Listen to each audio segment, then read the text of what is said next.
साथियों, आज हम लोग गणित के मोस्ट इम्पॉर्टेंट प्रश्न जो बार बार परीक्षा में पूछे गए हैं, आप लोगों ने देखा होगा, चाहे यूपी टेट हो, चाहे सी टेट हो, चाहे बिहार पुलिस हो, चाहे यूपी पुलिस हो, उस परीक्षा में अनेकों बार ये प्रश्न पूछे गए हैं।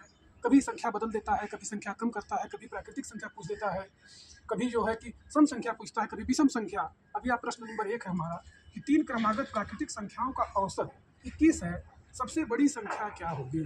साथियों, आप लोग जानते ही हैं कि औसत बराबर होता क्या है। औसत माने होता है हमेशा बीच की संख्या। औसत हम लोग निकालते कैसे हैं? औसत का सूत्र होता है कि औसत बराबर कुल संख्याओं का योग बटे कुल संख्याएं। अभी यहाँ दिया हुआ है कि 3 क्रमागत प्राकृतिक संख्याएं। प्राकृतिक संख्या किसे कहते हैं? ऐसी संख्याएं जो क्रम से चलती है, जैसे 1 2 3 ये क्रमागत संख्याएं हैं। 4 5 6 ये भी क्रमागत संख्या हुई। 7 8 9 ये भी क्रमागत संख्या है। तो यहाँ लिखा हुआ है कि 3 क्रमागत प्राकृतिक संख्याओं का औसत 21 है, सबसे बड़ी संख्या क्या होगी। इसको हम लोग ऐसे हल करेंगे। इसमें आपको कुछ नहीं करना है, आपके पास समय बहुत कम रहेगा, 15 से 20 सेकंड का आपके पास समय है। बस 21 में आप 3 से भाग दे दीजिए। इसको आप हल करेंगे इस तरह से, 21 बटे 3, 3 एकम 3, 3 सते 21। ये 7 हमारा क्या आ रहा है? यह बीच की संख्या आ रही है। इस तरह से आप लिखेंगे 7, ये बीच की संख्या है, उसके आगे 1 8, उसके पहले 1 6। ये हमारी 3 6 7 8 तीनों क्रमागत संख्याएं हैं। इन संख्याओं को यदि हम जोड़ देंगे तो 8 7 15, 15 6 21 हो गया। बीच की संख्या हमारी 7 आ गई, सबसे बड़ी संख्या हमारी 8 है और सबसे छोटी संख्या 6 होगी। इस प्रकार के प्रश्न बराबर परीक्षा में पूछे जाते हैं। इस प्रश्नों को आप अच्छे से तैयार करें और जब भी पूछे बीच की संख्या या बड़ी संख्या पूछे तो बड़ी संख्या बताएंगे, छोटी संख्या पूछे छोटी संख्या 6 हो जाएगी, बड़ी संख्या 8 होगी। तीनों संख्याओं को यदि हम क्रम से जोड़ देंगे तो 8 7 15, 15 6 21 होगी। इसका मतलब हमारा प्रश्न सही है, 8 बड़ी संख्या होगी, ये हमारा आंसर हो जाएगा। दूसरा हमारा सवाल है कि 0.1 गुणे 0.1 कितना होगा।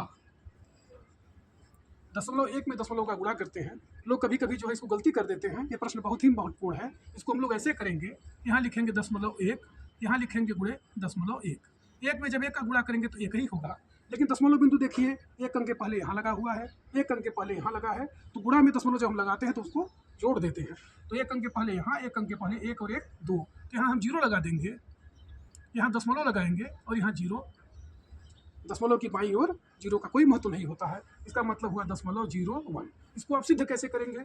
जैसे यहाँ 0.1 है, 0.1 को आप यहाँ 1 लिखिए और उसके बटे में 1 लिख करके 0 लिखेंगे, क्योंकि दशमलव के नीचे हमने 1 उतारा और दशमलव के दाहिनी ओर 1 अंक है, 1 0 है। इसमें फिर गुणे का निशान हम करेंगे, फिर यहाँ 1 करेंगे और उसके बटे 10 करेंगे। 1 में 1 का जब गुणा हुआ 1 एकम 1 हुआ, 10 में 10 का गुणा हुआ 10 दहान 100।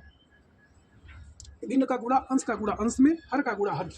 1/100 हो गया और 1/100 को जब आप हल करेंगे, यहाँ दशमलव बिंदु लगाएंगे तो 1 0 बढ़ेगा, यहाँ 1 0 बढ़ा देंगे, यहाँ भी 1 0 बढ़ जाएगा, 100 इससे कट जाएगा, 100 एकम 100। ये 0.01 यहाँ भी आ गया, 0.01 आपका यहाँ भी आ गया। इसका मतलब हमारा उत्तर सही है। इस प्रकार के प्रश्न हमेशा उलझाने वाले होते हैं, लेकिन जब भी आएगा आसानी से आप लोग इसको हल कर लेंगे और परीक्षा को पास होंगे। धन्यवाद।